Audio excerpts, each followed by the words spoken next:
सभी बेरोजगार लोगों को नमस्कार। कोई पढ़ाई लिखाई पर बात होगी नहीं, क्योंकि पढ़ाई लिखाई करने से कोई फायदा है नहीं। पढ़ाई लिखाई करा के ही क्या करेंगे जब आपको रोजी रोटी हो ही नहीं सकता आपके पढ़ाई लिखाई से। समस्या इस बात की है हमारे देश में कि मोदी जी केवल अपने मन की बात करते हैं, कभी इस जनता के भी मन की बात सुन लिया कीजिए। बहुत बार मन की बात हम लोग सुन चुके हैं, परेशान हो गए हैं। भैया बेरोजगारी इतनी बड़ी हो गई है, इतनी बड़ी हो गई, इतनी ज्यादा बेरोजगारी हो गई है कि जरा सोच के देखिए कि एक पढ़ा लिखा व्यक्ति जो ग्रुप डी के लिए, जो कि बीएससी कर चुका है, बीए कर चुका है, एमए कर चुका है, पीएचडी कर चुका है, ग्रुप डी के लिए फॉर्म भरता है और 2.5 करोड़ विद्यार्थी फॉर्म भरता है। भैया सोचने वाली बात है। मोदी जी 2.5 करोड़ जनसंख्या युवाओं का कम नहीं होता है। 2.5 करोड़ है तो उसके माँ बाप भी जोड़ लीजिए, भाई बहन जोड़ लीजिए, और वो युवा है तो उस पर उसके परिवार का निगाह टिका हुआ है, उससे एक आस जुड़ा हुआ है उस परिवार का। प्लीज आपसे हाथ जोड़कर विनती है हमारी। अब कहिएगा कि अब पगला काहे गया है, लोग कहेंगे कुछ नेता लोग, देखो हमारा कोई पार्टी या पॉलिटिक्स से कोई मतलब नहीं है। जैसा बीजेपी वैसा ही कांग्रेस, वैसा ही आरजेडी, वैसा ही जदयू, सबका हाल वही है। अगर कांग्रेस का हाल बेकार नहीं होता तो बीजेपी नहीं आता, और आरजेडी का बुरा हाल नहीं होता तो जदयू नहीं आता। सबका यही समस्या है। मुझे किसी पार्टी से मतलब नहीं है, लेकिन मुझे अपने आदरणीय प्रधानमंत्री नरेंद्र मोदी जी से मतलब है। ये छात्र ने आपको बनाया है, ये छात्र ने आपको जिताया है, और केवल आपको अपने मन की बात करने के लिए प्रधानमंत्री नहीं बनाया था। कहेंगे कि तुम्हारा क्या जाता है भैया, तो आपको पता है जब आप देश के खातिर अगर कोई भी चीज युवाओं से आप कहते हैं कि भाई योगदान करो, अभी कोरोना वायरस के समय सब लोगों ने आपका योगदान किया, मैंने भी किया, 1 लाख रुपए डोनेट किया था। मेरा अधिकार बनता है कि मैं आपसे सवाल पूछूं। मीडिया वाले आपसे नहीं पूछेंगे, क्योंकि मीडिया वाले आपके हिसाब से चलते हैं। मीडिया वाले वही चीज दिखाते हैं जो लोगों को देखने में मजा आता है, लेकिन बेरोजगारी पर कोई बात नहीं करेगा। व्यू नहीं होंगे इसलिए बेरोजगारी पर बात नहीं होगा। उसको चर्चा केवल चाहिए कि रिया चक्रवर्ती किसके साथ आज घूम रही है, कल कहां सोई थी, परसों कहां सोएगी। रिया चक्रवर्ती के बारे में ही केवल चर्चा होगा। लोगों को मजा आता है, उस पर व्यू होता है तो वीडियो उसी पर बनता है, उसी पर लोग चर्चा करते हैं, क्योंकि चैनल का टीआरपी बढ़ते रहे।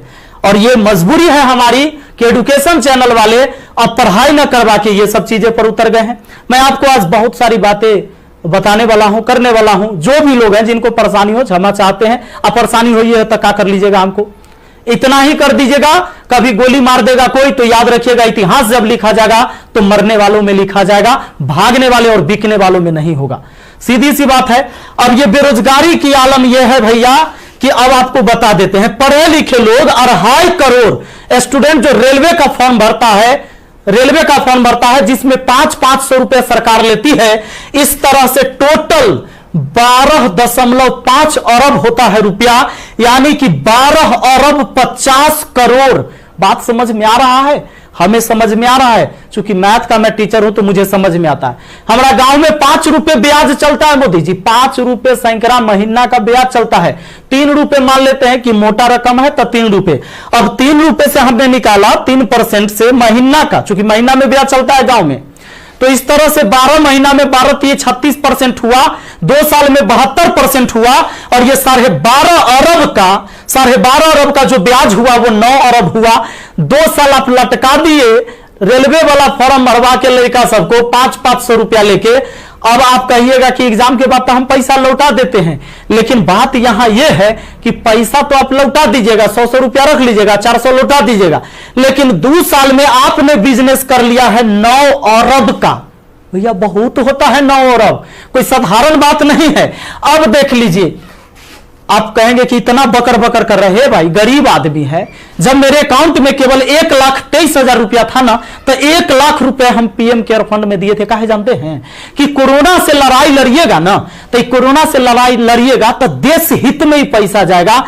इस पैसा से जब वैक्सीन बन के आएगा, या हमारे साइंटिस्ट लोग जब इस पर रिसर्च करेंगे वैक्सीन पर, तो खर्च लगेगा। तो आदमी किसके पास जो औकात था, 1 रुपया, 11 रुपया, 100 रुपया, 50 रुपया, 1 करोड़, 500 करोड़, 1000 करोड़ लोगों ने योगदान दिया, जिनसे जो हो सका।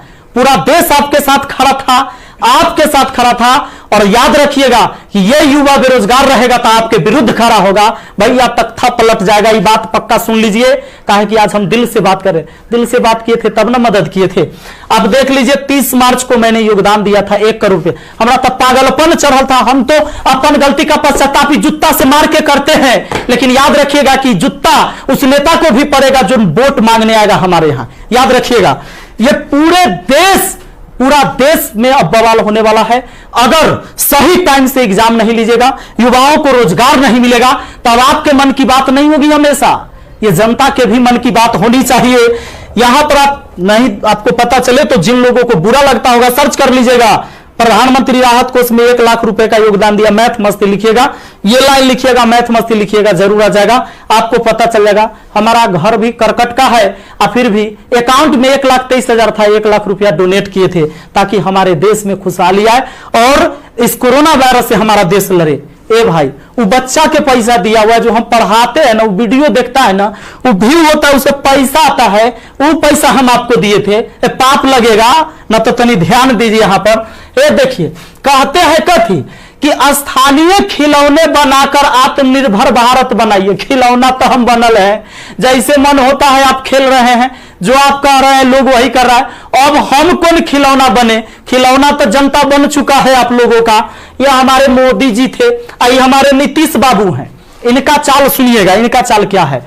अभी जब चुनाव आने वाला है तो बिहार पुलिस के बहाली निकाल देंगे, बिहार पुलिस के बहाली निकाल देंगे तो भारी संख्या में एग्जाम को करवा लेंगे, रिजल्ट नहीं देंगे।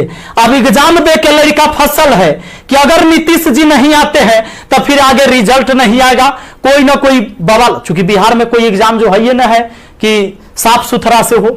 आप देख रहे हैं बिहार एसएससी का एग्जाम कितना साल में हुआ है, आदमी बूढ़ा गया, जवानी में दिया था एग्जाम और रिजल्ट आते थे बूढ़ा जाएगा। अब चूंकि बिहार में एग्जाम ऐसी होता है तो ये क्या होगा कि रिजल्ट होगा चुनाव के बाद, मजबूरन फिर नीतीश कुमार जी को चुनेंगे, शिक्षक के बहाली आ जाएगा, बिहार पुलिस के बहाली आ जाएगा, सारे बहाली, दरोगा सब के बहाली आएगा। ये कब होगा? चुनाव के टाइम में भैया। तो नीतीश जी का जो ये था, इसमें इन्होंने कहा कि नल जल का रख रखाव करने के लिए वार्डों को 2-2 हजार रुपया मिलेगा। हे प्रभु, ये 2-2 हजार कहला दे रहे हैं, नल जल के दशा दिखा दें। 33,000 करोड़ 33,000 करोड़ रुपया आपने बिहार में नल जल पर खर्चा कर दिया। आज आपको असलियत हम दिखाते हैं, इस वीडियो में देखिएगा आप लोग जरूर। इस वीडियो को इतना शेयर करिएगा कि मुख्यमंत्री से लेकर प्रधानमंत्री तक पहुंचना चाहिए, बिल्कुल पहुंचना चाहिए कि हमारे जहां से हम हैं वहां की स्थिति आपको दिखा देते हैं कि नल जल का स्थिति क्या है। बेरोजगारी तो भैया आपने ऐसी पहुंचा दिया है यहां पर कि लोग अब कुछ करने लायक नहीं है। आप अगर आत्मनिर्भर बनाना था, खिलौना बनाना ही था, ये कहला पढ़वा रहे हैं, शुरू से खिलौने बनवाते। कहला 500 रुपया लेके फॉर्म भरवा लिए और 2 साल में 9 अरब आप ब्याज कमा लिए। प्रभु क्षमा कीजिए, प्रभु इस पर कोई उपाय कीजिए, वरना आपकी तख्ता पलट जाएगी। और सारे विद्यार्थी, जितने भी छात्र हैं, मैं आप सबसे अपील करता हूं, इस वीडियो को शेयर करिए, जितना ज्यादा शेयर हो। और सारे एजुकेशन चैनल वाले जितने भी, चूंकि आपके मीडिया नहीं दिखाएगा, विद्यार्थी का दर्द कोई नहीं समझ पा रहा है, वो वही चीज दिखाएगा जो सरकार चाहती है। हमारे सारे भाई बंधु जितने भी वाईफाई स्टडी एग्जामपुर है, अभिनव शर्मा है, राकेश यादव सर है, जितने भी लोग हैं जो भी वीडियो बना रहे हैं बहुत अच्छा कर रहे हैं, सभी को हाथ जोड़कर तहे दिल से मैं धन्यवाद देना चाहूंगा। क्योंकि ये विद्यार्थी जो बेरोजगार है ना, उसी के वजह से हमारा रोजगार है, यही बात सच्चाई है। और इसीलिए हम इनके लिए लड़ेंगे, चाहे जो हो जाए। धरना प्रदर्शन होगा, पूरे देश में धरना प्रदर्शन होगा।